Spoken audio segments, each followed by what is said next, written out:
Hello बच्चों, welcome to Diksha classes. मैं आपके साथ हूँ आपकी टीचर दीक्षा। आज हम करेंगे क्लास 7th साइंस। ठीक है, तो क्लास 7th साइंस आज हम स्टार्ट कर रहे हैं। तो आज हम रीडिंग लेंगे chapter first Hindi medium. Okay, जैसे ही मेरे पास इंग्लिश की बुक्स अवेलेबल हो जाएंगी तो आपको इंग्लिश मीडियम में भी क्लासेस मिलनी स्टार्ट हो जाएंगी। तब तक आप चैनल को सब्सक्राइब कर लीजिए और जो हिंदी मीडियम के आपके दोस्त हैं वहाँ उनको शेयर कर लीजिए वीडियोज़ को। और अब हम देखते हैं चैप्टर फर्स्ट पादपों में पोषण। ठीक है, आपके 7th क्लास में 18 लेसन हैं। हम एक एक करके सभी लेसन्स को अच्छे से करेंगे। जहां आपको दिक्कत आएगी, परेशानी आएगी, आप वो कमेंट करके पूछेंगे। ओके, आपको हर चीज़ का सोल्यूशन मिलेगा। और वीडियो को ज़्यादा से ज़्यादा अपने दोस्तों के साथ शेयर करें। तो चलिए अब हम देखते हैं class 7th science chapter first पादपों में पोषण। कक्षा 6 में आप पढ़ चुके हैं कि सभी जीवों के लिए भोजन आवश्यक है। आप यह भी पढ़ चुके हैं कि कार्बोहाइड्रेट, प्रोटीन, वसा, विटामिन एवं खनिज भोजन के घटक हैं। भोजन के ये घटक हमारे शरीर के लिए आवश्यक हैं तथा इन्हें पोषक कहा जाता है। ठीक है, हमने लास्ट क्लास में पढ़ लिया है ना, क्लास 6 में, कि पोषक तत्व क्या क्या होते हैं और खाना हमारे लिए किस तरह से आवश्यक है। तो ये सब चीज़ें हम क्लास 6 में पढ़ चुके हैं। सभी जीवों को भोजन की आवश्यकता होती है। पादप मतलब कि पौधे अपना भोजन स्वयं बना सकते हैं, परंतु मानव सहित कोई भी प्राणी अपना भोजन स्वयं नहीं बना सकता। वे पादपों अथवा पादपों का आहार ग्रहण करने वाले जंतुओं से अपना भोजन प्राप्त करते हैं। ठीक है, अंततः मानव तथा अन्य प्राणी प्रत्यक्ष अथवा परोक्ष रूप से पादपों पर निर्भर करते हैं। मतलब कि हम किस पर डिपेंड करते हैं, या तो डायरेक्टली या इनडायरेक्टली पौधों के ऊपर। तो आप ज्यादा से ज्यादा पौधे लगाओ। बूझो जानना चाहता है कि पादप अपना भोजन किस प्रकार बनाते हैं। जैसे 6th क्लास में आपके क्लासमेट्स थे बूझो एंड पहेली, तो 7th क्लास में भी आपके साथ साथ चलेंगे, साथ साथ आपके पढ़ाई करेंगे। और ये बहुत सारे क्वेश्चंस भी करते हैं। ठीक है, तो आप भी इन दोनों की तरह ही बहुत सारे क्वेश्चंस कीजिएगा। पादपों में पोषण विधि। केवल पादप ही ऐसे जीव हैं जो जल, कार्बन डाइऑक्साइड एवं खनिज की सहायता से अपना भोजन बना सकते हैं। ये सभी पदार्थ उनके परिवेश में उपलब्ध होते हैं। पोषक पदार्थ सजीवों की शारीरिक संरचना, वृद्धि तथा क्षतिग्रस्त भागों के रख रखाव के लिए समर्थ बनाते हैं तथा विभिन्न जैव प्रक्रमों के लिए आवश्यक हैं। सजीवों द्वारा भोजन ग्रहण करने के इसके उपयोग की विधि को हम क्या बोलते हैं बच्चे? पोषण कहते हैं। पोषण की वह विधि जिसमें जीव अपना भोजन स्वयं संश्लेषित करता है उसको क्या बोलेंगे? स्वपोषण। ऐसे पादपों को स्वपोषी कहते हैं। जंतु एवं अधिकतर पादपों द्वारा संश्लेषित भोजन ग्रहण करते हैं, उन्हें हम क्या बोलते हैं? विषमपोषी कहते हैं। पहेली जानना चाहती है कि पादपों की तरह हमारा शरीर भी कार्बन डाइऑक्साइड, जल एवं खनिज से अपना भोजन स्वयं क्यों नहीं बना सकता। अब हम पूछ सकते हैं कि पादपों की खाद्य फैक्ट्रियां कहाँ स्थित हैं? क्या भोजन पादप के सभी भागों में निर्मित होता है अथवा केवल कुछ विशेष भागों में ही निर्मित होता है? पादप अपने परिवेश में कच्ची सामग्री किस प्रकार करते हैं? खाद्य फैक्ट्रियां तथा उनका स्थानांतरण किस प्रकार होता है? ठीक है, ये सब क्वेश्चंस जो हैं वो अब हम आगे लेसन में देखेंगे। 1.2 प्रकाश संश्लेषण पादपों की खाद्य संश्लेषण का प्रक्रम। पत्तियां पादप की खाद्य फैक्ट्रियां हैं। पता चल गया ना हमें, पादप की खाद्य फैक्ट्रियां कौन है? पत्तियां, लीव्स। पादपों में खाद्य पदार्थों का संश्लेषण उनकी पत्तियों में होता है। अंततः सभी कच्चे पदार्थ उन तक पहुंचने चाहिए। मृदा में उपस्थित जल एवं खनिज द्वारा अवशोषित किए जाते हैं तथा तने के माध्यम से पत्तियों तक पहुंचाए जाते हैं। ये चीज भी हमने क्लास 6 में की थी कि जो पौधे होते हैं उनकी जो जड़ें होती हैं, वो जो जड़ों का काम क्या है कि मिट्टी से जल एवं खनिजों को अवशोषित कर लेना और फिर तने की सहायता से पूरे पौधे में कंप्लीट उसको डिवाइड कर देना। ठीक है, तो पत्ती की सतह पर उपस्थित सूक्ष्म रंध्रों द्वारा वायु में उपस्थित कार्बन डाइऑक्साइड प्रवेश करती है। यह रंध्र द्वार कोशिकाएं द्वारा घिरे होते हैं। ऐसे छिद्रों को हम क्या बोलते हैं? रंध्र कहते हैं। जल एवं खनिज वाहिकाओं द्वारा पत्तियां तक पहुंचाए जाते हैं। ये वाहिकाएं नली के समान होती हैं तथा जड़, तना, शाखाओं एवं पत्तियों तक फैली होती हैं। पोषकों को पत्तियों तक पहुंचाने के लिए ये वाहिकाएं एक सतत मार्ग बनाती हैं। पादपों में पदार्थों के परिवहन हम किसमें पढ़ेंगे? क्लास 11th में। अब हम ऊपर जो आपको दिया हुआ है कोशिकाएं, इनके बारे में जानते हैं। क्या होती हैं कोशिकाएं? कोशिकाएं आपने देखा है कि इमारत ईंटों से बनती है। ठीक है, कोई भी इमारत होगी वो किससे मिलकर बनेगी बच्चे? ईंटों से। इसी प्रकार सजीवों का शरीर सूक्ष्म इकाइयों से मिलकर बना हुआ है, जिसे हम क्या बोलते हैं? कोशिका। कोशिकाओं को सूक्ष्मदर्शी द्वारा देखा जा सकता है। कुछ जीव मात्र एक कोशिका के बने होते हैं और कोशिका एक पतली बाह्य संरचना द्वारा घिरी होती है, जिसे कोशिका झिल्ली कहते हैं। इसमें केंद्र में स्थित एक सुस्पष्ट संरचना भी होती है, जिसको क्या बोलते हैं? केंद्रक बोलते हैं। और केंद्रक चारों ओर से जेली के समान एक पदार्थ से घिरा होता है, जिसे कोशिका द्रव्य कहा जाता है। समझ में आई बात कि कोई भी जीव की संरचना सिर्फ एक कोशिका से नहीं, बहुत सारी कोशिकाओं से मिलकर बनी होती है। बहुत से जीव ऐसे भी हैं जो मात्र एक कोशिका से मिलके बने होते हैं, और कोशिका एक किससे घिरी होती है, पतली सी बाह्य संरचना से, जिसको आप क्या बोलते हो, कोशिका झिल्ली। ये आपकी कोशिका का चित्र दिखाया गया है। इस तरीके से जो कोशिकाएं हैं वो दिखाई देती हैं। ठीक है। पहेली जानना चाहती है कि पत्तियों में ऐसी क्या विशेषता है कि वे खाद्य पदार्थों का संश्लेषण कर सकती हैं परंतु पादप के दूसरे भाग नहीं। ठीक है। यहाँ अब पहेली के मन में एक क्वेश्चन आता है कि पत्तियों में ऐसी क्या खास बात है कि वो ही खाना बना सकती हैं, ठीक है, और दूसरे पादप के जो दूसरे भाग हैं वो खाना नहीं बना सकते, ऐसा क्यों? तो आइए अब हम जानते हैं। पत्तियों में एक हरा वर्ण पाया जाता है जिसे क्लोरोफिल कहते हैं। क्लोरोफिल सूर्य के प्रकाश मतलब कि सौर प्रकाश की ऊर्जा का संग्रहण करने में पत्ती की सहायता करता है। इस ऊर्जा का उपयोग जल एवं कार्बन डाइऑक्साइड से खाद्य संश्लेषण में होता है, क्योंकि खाद्य संश्लेषण सूर्य के प्रकाश की उपस्थिति में होता है और इसे ही हम क्या बोलते हैं, प्रकाश संश्लेषण। अंततः हमने देखा कि क्लोरोफिल सूर्य का प्रकाश कार्बन डाइऑक्साइड एवं जल प्रकाश संश्लेषण के लिए आवश्यक है। ठीक है। हमें पता चल गया कि क्लोरोफिल, सूर्य का प्रकाश, कार्बन डाइऑक्साइड, जल प्रकाश, ये सब चीजें प्रकाश संश्लेषण के लिए आवश्यक हैं और इन्हीं की हेल्प से फिर पत्तियां खाना बनाती हैं। इस पृथ्वी पर यह एक अद्वितीय प्रक्रम है। पत्तियों द्वारा सौर ऊर्जा संग्रहित की जाती है तथा पादप में खाद्य के रूप में संचित हो जाती है। अंततः सभी जीवों के लिए सूर्य जो है ऊर्जा का चरम स्रोत है। क्या आप कल्पना कर सकते हैं कि प्रकाश संश्लेषण नहीं होगा तो क्या होगा? ठीक है। प्रकाश संश्लेषण न होने की स्थिति में खाद्य उपलब्ध नहीं होगा। सभी जीवों का अस्तित्व प्रत्यक्ष अथवा परोक्ष रूप से पादपों द्वारा निर्मित भोजन पर निर्भर करता है। इसके अतिरिक्त सभी जीवों के लिए परम आवश्यक ऑक्सीजन भी प्रकाश संश्लेषण के द्वारा ही निर्मित होती है। तो हमें पता चल गया कि प्रकाश संश्लेषण किस किस लिए जरूरी है। हम डायरेक्ट या इनडायरेक्ट इन्हीं के द्वारा, पौधों के द्वारा ही बनाए गए भोजन पर डिपेंड करते हैं। ठीक है। और उसी टाइम पे जब प्रकाश संश्लेषण होता है तभी जो है ऑक्सीजन निकलती है जो हम श्वास के द्वारा ग्रहण करते हैं। प्रकाश संश्लेषण की अनुपस्थिति में पृथ्वी पर जीवन की कल्पना असंभव है। प्रकाश संश्लेषण के दौरान पत्ती का क्लोरोफिल युक्त कोशिकाएं सूर्य के प्रकाश की उपस्थिति में कार्बन डाइऑक्साइड एवं जल से कार्बोहाइड्रेट का संश्लेषण करती हैं। इस प्रक्रम को नीचे आपको एक समीकरण दिया हुआ है, हम उससे समझेंगे। ये देखिए, कार्बन डाइऑक्साइड प्लस वाटर और सूर्य का प्रकाश होगा और क्लोरोफिल होगी, तो आगे जाके क्या बनाएंगे, कार्बोहाइड्रेट प्लस ऑक्सीजन, जो हमारे लिए बहुत जरूरी है, आवश्यक है। इस प्रक्रम में ऑक्सीजन निर्मुक्त होती है, कार्बोहाइड्रेट मंड स्टार्च में परिवर्तित हो जाता है। पत्ती में स्टार्च की उपस्थिति प्रकाश संश्लेषण प्रक्रम को संपन्न होना दर्शाता है। स्टार्च भी एक प्रकार का क्या है बच्चे, कार्बोहाइड्रेट है। ठीक है।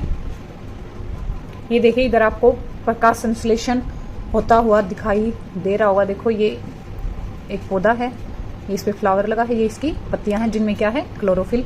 यहाँ मिट्टी है, मिट्टी में क्या है, जल एवं खनिज। तो यहाँ से सूर्य का प्रकाश मिलता है इनको और कार्बन डाइऑक्साइड जाती है अंदर और बाहर क्या निकलती है, ऑक्सीजन। ठीक है। इस तरह से होता है प्रकाश संश्लेषण। अब बूझों ने देखा कि कुछ पादपों की पत्तियां गहरी लाल, बैंगनी अथवा भूरे रंग की होती हैं।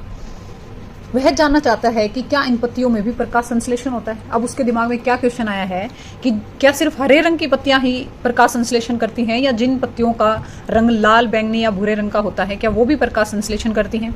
पत्तियों के अतिरिक्त पादपों के दूसरे हरे भागों जैसे कि हरे तने एवं हरी शाखाओं में भी प्रकाश संश्लेषण होता है। मरुस्थलीय पादपों में वाष्पोत्सर्जन द्वारा जल क्षय को कम करने के लिए पत्तियां शल्क अथवा शूल रूपी होती हैं, जैसे कि कैक्टस की। इन पादपों में तने हरे होते हैं जो प्रकाश संश्लेषण का कार्य करते हैं। तो इसका क्वेश्चन हमें इधर मिल गया ना, तो कि जो भी ग्रीन पार्ट होगा वो प्रकाश संश्लेषण कर सकता है। अब हम देखेंगे एक्टिविटी फर्स्ट। एक ही प्रकार के पादपों के दो गमले लीजिए, एक को अंधकार मतलब कि अंधेरे में रख दीजिए 72 घंटों के लिए और दूसरे को सूर्य के प्रकाश में रख दीजिए। दोनों पादपों की पत्तियों में आयोडीन परीक्षण उसी प्रकार कीजिए जैसे क्लास 6 में किया था। अपने अवलोकन को नोट कीजिए। अब उस गमले को जिसे आपने अंधेरे में रखा था 3-4 दिनों के लिए सूर्य के प्रकाश में रख दीजिए तथा पुनः इसकी पत्ती पर आयोडीन परीक्षण कीजिए। अपने परीक्षण अपनी नोटबुक में लिखिए। हरी पत्तियों के अतिरिक्त अन्य वर्ण रंग की पत्तियों में भी क्लोरोफिल पाया जाता है, परंतु इन पत्तियों में उपस्थित लाल, भूरे अथवा अन्य वर्ण क्लोरोफिल के हरे रंग का प्रच्छादन कर देते हैं, अर्थात उस रंग को, हरे रंग को ढक लेते हैं। इन पत्तियों में भी प्रकाश संश्लेषण होता है। आपने गीली दीवारों पर, तालाब अथवा ठहरे हुए जलाशय में हरे काई जैसे पादप देखे होंगे। ये सामान्यतः कुछ जीवों की वृद्धि के कारण बनते हैं जिन्हें हम क्या बोलते हैं बच्चे, शैवाल। क्या आप कल्पना कर सकते हैं कि इनका रंग हरा क्यों होता है? इनमें क्लोरोफिल होता है, ठीक है, जिसके कारण ये हरे रंग की दिखाई देती हैं। शैवाल भी जो है प्रकाश संश्लेषण द्वारा अपना भोजन स्वयं बनाते हैं। तो ये देखो आपको विभिन्न रंग की पत्तियां दिखाई गई हैं। ये कुछ ज्यादा हरे रंग की है, कुछ कम हरे रंग की है, ठीक है। यहाँ से ये बिल्कुल ही दूसरे कलर की है। ये हल्की भूरी दिख रही है, लाल भी दिख रही है, और ये भूरे रंग की दिख रही है। तो मतलब ये है कि सभी पत्तियां जो है क्या करती हैं? प्रकाश संश्लेषण के प्रक्रम को करती हैं। पादपों में कार्बोहाइड्रेट के अतिरिक्त अन्य खाद्यों का संश्लेषण। अभी आपने पढ़ा कि प्रकाश संश्लेषण प्रक्रम द्वारा पादप कार्बोहाइड्रेट का संश्लेषण करते हैं। कार्बोहाइड्रेट कार्बन, हाइड्रोजन एवं ऑक्सीजन से बनते हैं। इनका उपयोग खाद्य के अन्य घटकों के संश्लेषण में होता है। परंतु प्रोटीन नाइट्रोजनी पदार्थ है जिनमें कार्बन, ऑक्सीजन एवं हाइड्रोजन के अतिरिक्त नाइट्रोजन भी होती है। पादपों में नाइट्रोजन कहाँ प्राप्त होती है? ठीक है, याद कीजिए, वायु में नाइट्रोजन गैसीय अवस्था में प्रचुर मात्रा में पाई जाती है। तो वायु में सबसे ज्यादा क्या पाई जाती है? नाइट्रोजन ही तो पाई जाती है, ठीक है।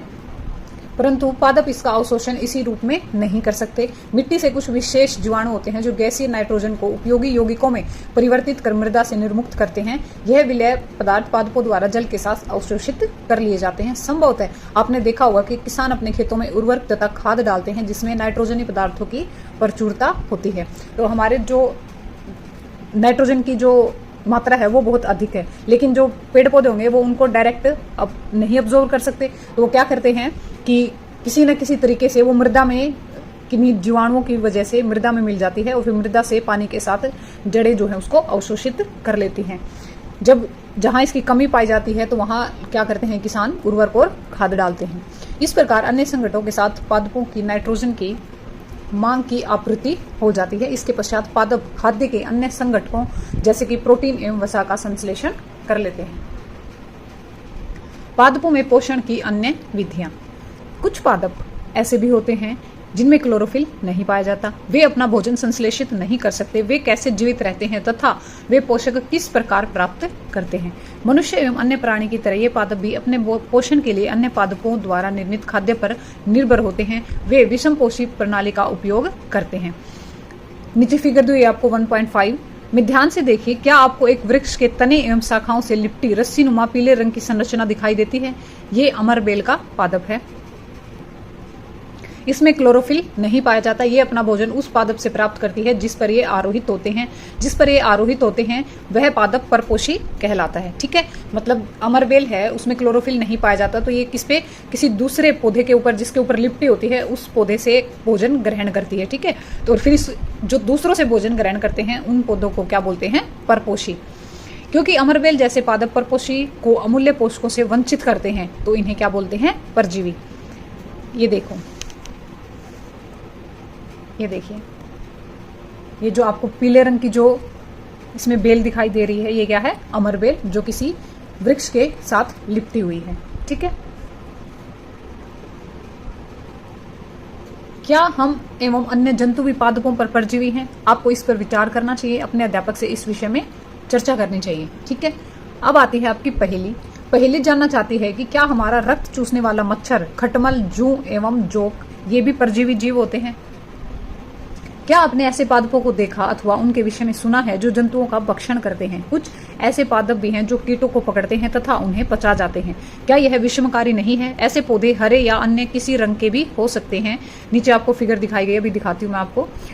इस घड़े के समान दिखाई देने वाली संरचना वास्तव में उसकी पत्ती का रूपांतरित भाग है। पत्ते का शीर्ष भाग घड़े का ढक्कन बनाता है। घड़े के अंदर अनेक रोम होते हैं जो नीचे की ओर ढलके रहते हैं, अर्थात अधोमुखी होते हैं।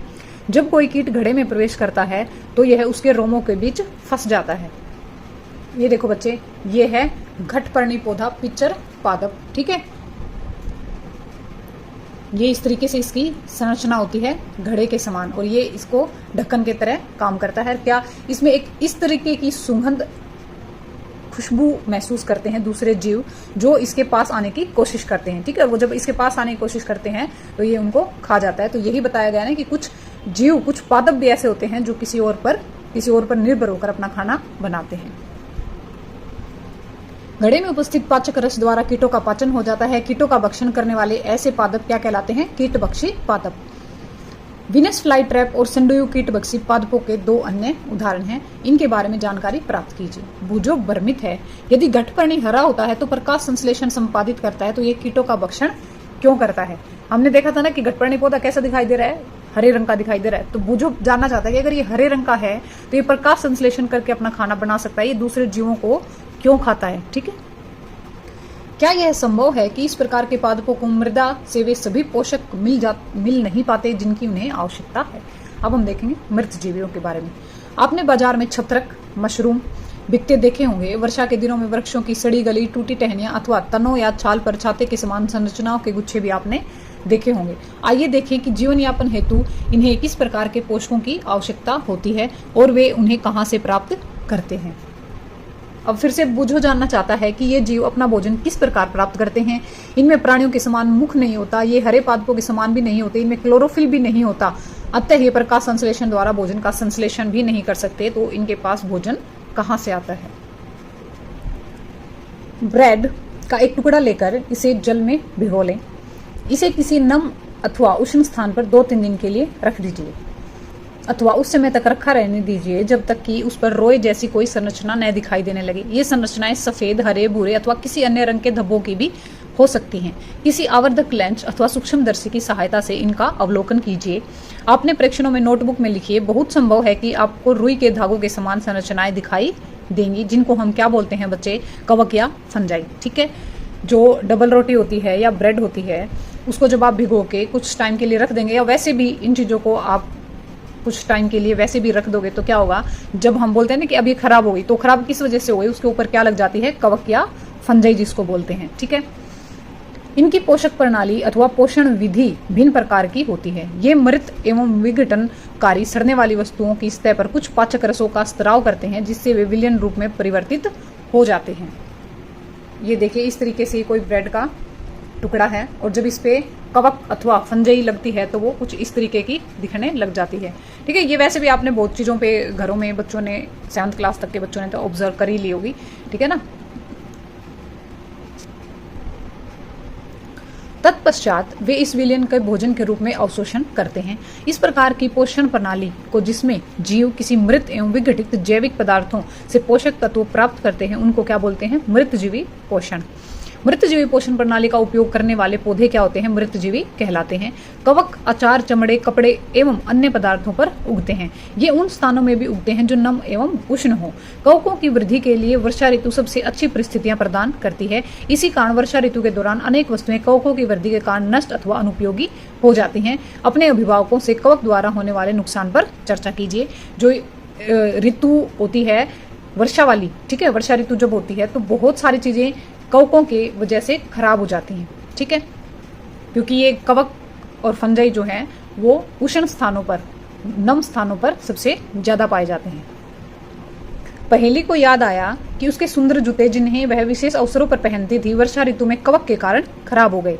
वह जानना चाहती है कि वर्षा ऋतु में कवक अचानक कैसे प्रकट हो जाते हैं। ठीक है, सामान्यतः कवकों के बीजाणु वायु में उपस्थित होते हैं। जब वे किसी ऐसे जैव पदार्थ अथवा उत्पाद पर बैठते हैं जो नम एवं उष्ण हो, तो वे अंकुरित होकर नए कवक को जन्म देते हैं।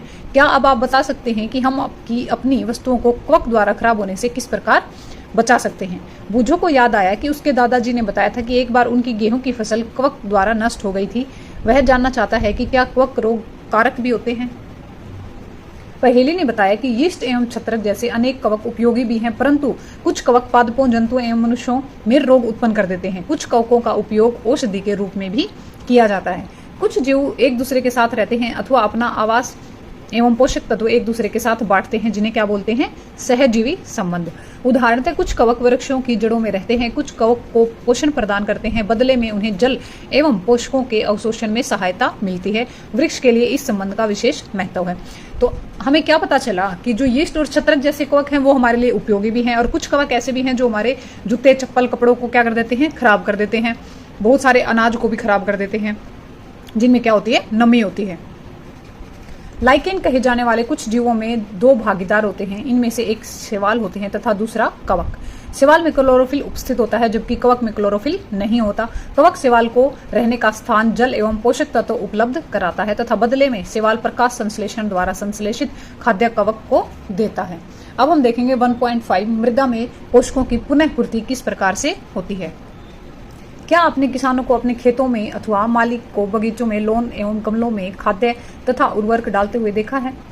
क्या आप जानते हैं कि वे इन्हें मृदा में क्यों मिलाते हैं? आप पढ़ चुके हैं कि पादप मृदा में खनिज पोषक तत्व अवशोषित करते हैं। अंततः मृदा में इनकी मात्रा लगातार कम होती जाती है। उर्वरक एवं खाद्य में नाइट्रोजन, पोटेशियम, फास्फोरस जैसे पादप पोषक तत्व पाए जाते हैं। पादपों द्वारा लगातार उपयोग किए जाने के कारण मृदा में इनकी मात्रा धीरे धीरे क्या हो जाती है? कम हो जाती है। इसलिए मृदा को इन पोषक तत्वों से समृद्ध करने के लिए भूमि में उर्वरक तथा खाद मिलाने की आवश्यकता होती है। यदि हमें पादप के पोषण की आवश्यकता के बारे में ज्ञान हो तो हम न केवल पादपों को उगा सकते हैं बल्कि उन्हें स्वस्थ भी रख सकते हैं। पादपों को प्रोटीन बनाने के लिए सामान्यतः नाइट्रोजन की अधिक आवश्यकता होती है। फसल कटाई के बाद मृदा में नाइट्रोजन की कमी हो जाती है। यद्यपि वायु में नाइट्रोजन गैस प्रचुर मात्रा में उपलब्ध होती है, परंतु पादप इसका उपयोग उस प्रकार करने से असमर्थ होते हैं जैसे वे कार्बन डाइऑक्साइड का उपयोग करते हैं। पौधे नाइट्रोजन का विलेय रूप में ही अवशोषित कर सकते हैं। कुछ जीवाणु जो राइबोजियम कहलाते हैं वायुमंडलीय नाइट्रोजन को विलेय पदार्थों में परिवर्तित कर देते हैं, परंतु राइबोजियम अपना भोजन स्वयं नहीं बना सकते। ये चना, मटर, मूंग, सेम तथा अन्य फलीदार पादपों की जड़ों में रहते हैं तथा उन्हें नाइट्रोजन की आपूर्ति करते हैं। अधिकतर दालें फलीदार पादपों से प्राप्त होती हैं। इनके बाद पादप राइबोजियम जीवाणु को आवास एवं खाद्य प्रदान करते हैं। अंततः उनमें एक सहजीवी का संबंध होता है। इस संबंध का किसानों के लिए विशेष महत्व है। दालों की फसलों के लिए उन्हें मृदा में नाइट्रोजन उर्वरक देने की आवश्यकता नहीं पड़ती। यही नहीं, दाल की फसल उगाने के बाद अगली फसल के लिए भी सामान्यतः उर्वरकों की आवश्यकता नहीं रहती। इस अध्याय में आपने पढ़ा कि अधिकतर पादप स्वपोषी होते हैं। केवल बहुत कम पादप ही अन्य पोषण प्रणाली अपनाते हैं, जैसे कि परजीवी एवं मृतजीवी। परजीवी एवं मृतजीवी दूसरे पादपों से पोषण प्राप्त करते हैं। सभी प्राणी अपने भोजन के लिए पादप तथा अन्य प्राणियों पर निर्भर रहते हैं। अंततः उन्हें विषमपोषी के रूप में समूहीकृत किया गया है। क्या हम कह सकते हैं कि कीटभक्षी पौधे आंशिक विषमपोषी हैं? तो यहाँ कंप्लीट होता है आपका लेसन फर्स्ट क्लास 7th में। कल हम देखेंगे इसके क्वेश्चन आंसर्स। 8 क्वेश्चन आंसर्स हैं विद सम पार्ट्स। ठीक है, तो कल हम करेंगे 8 नहीं है भाई, आगे भी हैं 12। ठीक है, 12 क्वेश्चन आंसर्स हैं जिनको हम कल की वीडियो में देखेंगे। आई होप कि आपको लेसन अच्छे से समझ में आ गया होगा। जहाँ भी नहीं आया हो, जहाँ आपके मन में कोई क्वेश्चन हो तो आप कमेंट बॉक्स में कमेंट करेंगे। अच्छे से समझ आया है इसलिए अपने दोस्तों के साथ शेयर करेंगे। ठीक है, और इंग्लिश मीडियम में अगर आपको पढ़ना है तो जल्दी से जल्दी इंग्लिश की आपके पास वीडियोस आनी स्टार्ट हो जाएंगी, तो उसके लिए चैनल को सब्सक्राइब कर लीजिए ताकि आती ही वीडियो आपको पता चल जाए। ठीक है, और मेरे मोटिवेशन के लिए एक लाइक जरूर देंगे वीडियो को। Thank you so much.